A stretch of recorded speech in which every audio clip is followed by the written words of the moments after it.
On November 1st, a routine train journey in Britain turned into chaos. A mass stabbing on board a Doncaster to London train left 11 people injured, 9 critically.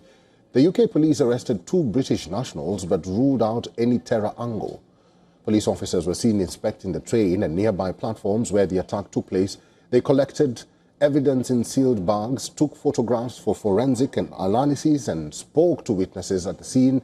Officers also reviewed CCTV footage to piece together how the stabbing unfolded.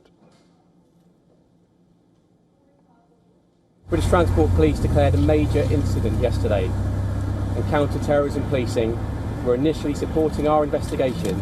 However, at this stage, there is nothing to suggest that this is a terrorist incident.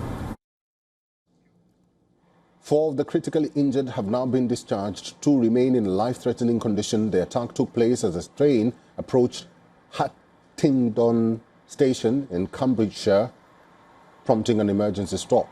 Armed police stormed the train and arrested 2 men on the spot. Defence Minister John Healey says early indications suggest this was an isolated attack. Well, the details are still emerging. The investigation is going. It's an early stage, and so it's not helpful for me to speculate. The counter-terrorism police are supporting the investigation that's being led by the local police, and I know that they will let us, the public, have as much information as soon as they can. And for now, the early reports suggest this was an isolated incident.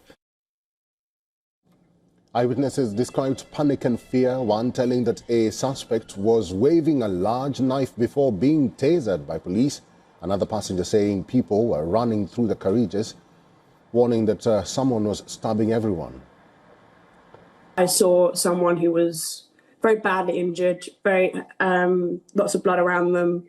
They were either collapsed or looking about, they were about to fall over, and people were trying to pass back hoodies and things to pack the wound. Political leaders have condemned the violence. Prime Minister Keir Starmer calling it an appalling incident. Interior Minister Shabana Mahmood expressing deep sadness and urging the public to avoid speculation as the investigation continues. Police say their priority now is supporting victims, speaking to witnesses and piecing together a trail of events that brought terror to an ordinary rail journey.